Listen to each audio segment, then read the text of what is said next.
Also, we got into academic research conference. Yeah, I know. I thought, Okay. well, then. Yeah, I know. So, Professor, I'm going to share that with you in a moment.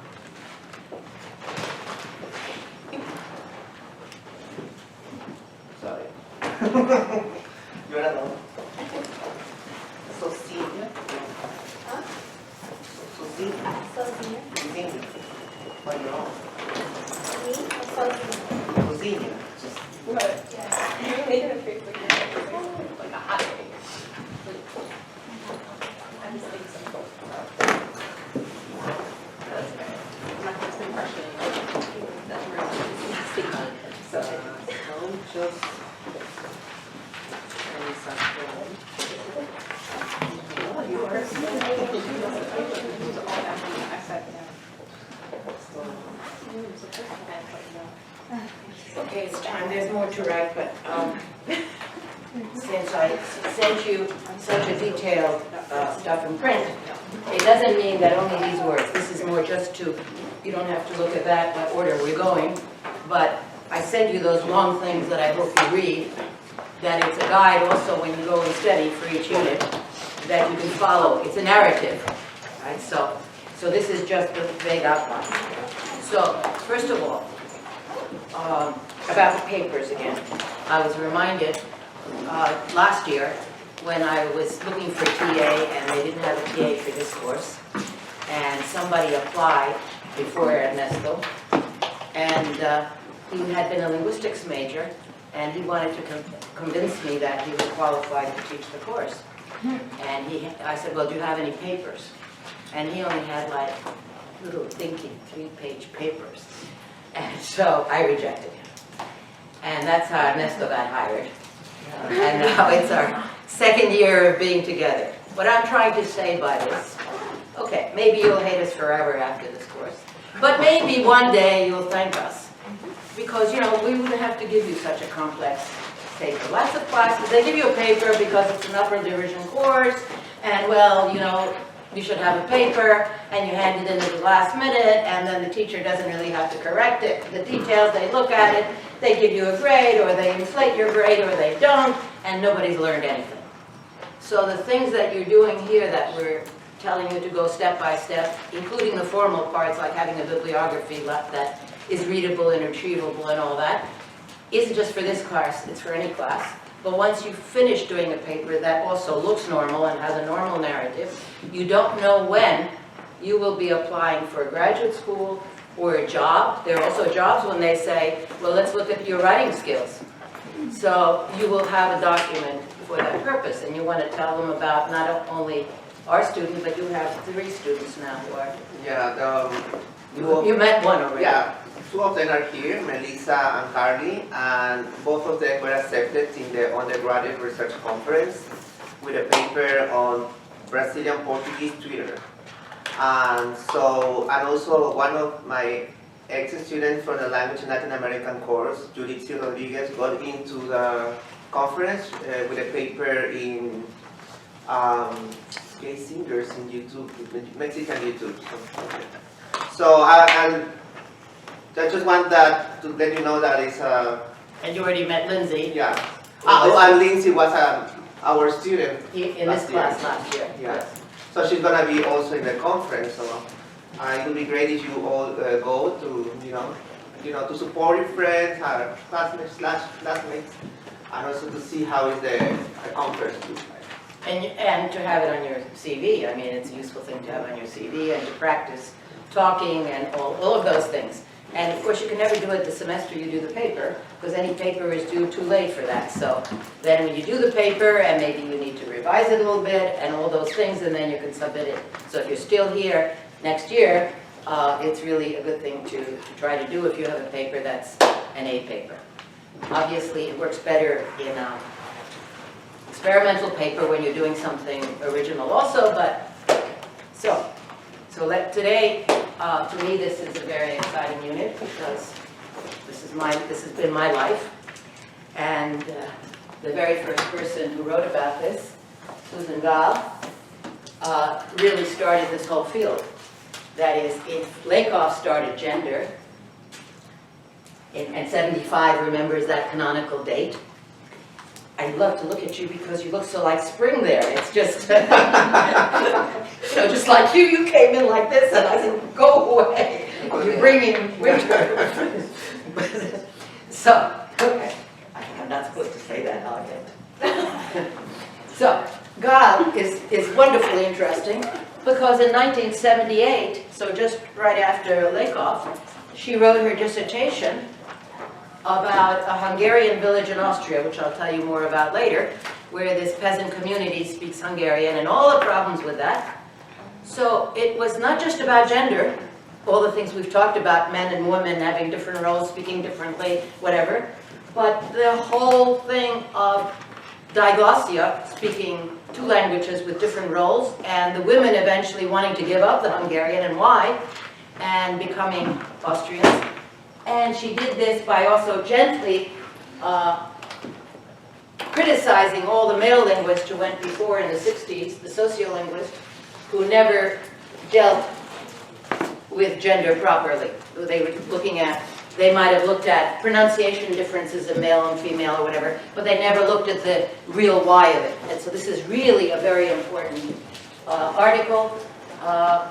Many years later, she's still very active in the field, and she's gone on in, surprisingly, mostly in quite different directions, and she's not doing this. So I'm going to come to this because, of course, the whole thing is Hungarian is there, so that's very interesting. So this is what we would start with, and this is the canonical article here. But we're going to look at two articles first, which are not hard to read, but because some of the concepts for some of you who may not have enough linguistics background might be difficult, it's easier to understand in this, of all things, about this short article about Yiddish and Hebrew, because it's a very short article. And the very first article we're going to look at ties together, you know how I love to have narratives that also tie together. And the first article is about women writing chick lit, except not the Harlequin romances that we looked at, same fantasy fiction, same escaping, same women as agents, everything, if you remember what we said on Monday, except what's the big difference is that they're from Saudi Arabia and they're writing this in English. And how and why and what is the role of that, okay? And I kind of changed the title of the unit from whatever it is on our table of contents, and I called it Diglossic, etc. Identities. Why? You see, we talk about triglossia, bilingualism, heteroglossia, all sorts of words. But diglossia is what you have to, everybody, if I said, what is bilingualism, anybody could answer that, even the person on the street. Even the person who thinks, oh, you're a real linguist who thinks it means you speak several languages, right? But diglossia is difficult, and it's doubly difficult, not only if you're not a linguist and you don't know it, but because the definition of it has changed within the profession too. It was something else in the 60s, and some people who do old-fashioned sociolinguistics still use that. So it's very important that we understand fully diglossia, and her article talks about that a lot. So if we understand it there, we understand it in the others. But here, the etc. is any kind of bilingual situation, whether individual, whether a minority group, whether an immigrant group, or when we get to what we're doing Monday, in Morocco, that's the other big article for Monday, where the whole society has some level of multilingualism, and how does that work as to race, ethnicity, education, gender, religiosity, secular, rural, cosmopolitan, all these things are in there, so that we're going to get more complicated as we go along. Okay? So we'll start with that in a moment. Just wanted to mention again that I hope you read this, that your proposals are not due on Monday, but on Wednesday. And did you understand my comment about the leftover pornography article? That the key words for that last unit on narrative, there's so much material there for anybody who wants to do a paper, and you can get lost in it. But the key thing, obviously narratives or storytelling different between men and women. Unfortunately, most of those were primarily heterosexual. But what were the key words? Especially in the narratives of desire, but really in all narratives, creating different narrative worlds, seeing the world differently and telling it differently. And that's not very good altogether, but it becomes particularly terrible in sexual relationships where they're living in two different worlds, and we see the most extreme of that in the pornography. That doesn't mean it's not everywhere. Those statistics, remember the statistics we have about the man tells a story and 90-something% of the speakers in his story are males, etc. But those two bits from the pornography, and we're going to do some passages here, not of pornography. You know, sometimes the stuff that I have on part 2 of the test is so important because it's an excerpt that really shows you, and it's just as, you know, I like to have dramatic endings, and I would have liked to have read that out to you, but it's probably just as well since I'm being filmed. And Ernesto wants to put it on YouTube. I don't think I'm going to allow that anyway. But can you imagine me reading out this really kind of disgusting pornography? So please go home and read those 2 passages and think about the words they use, who is the agent, what is the whole discourse. Try to look at those little passages and analyze them as bits of literature, which is what they are. And what are they showing? Okay, so now let's start on this. So the transition one, so these 2 are like the introduction to the unit in a sense. The transition one is Saudi Chikli, the girls in Saudi Arabia who are having, quote, in the title is lovely, a fictive sexual uprising.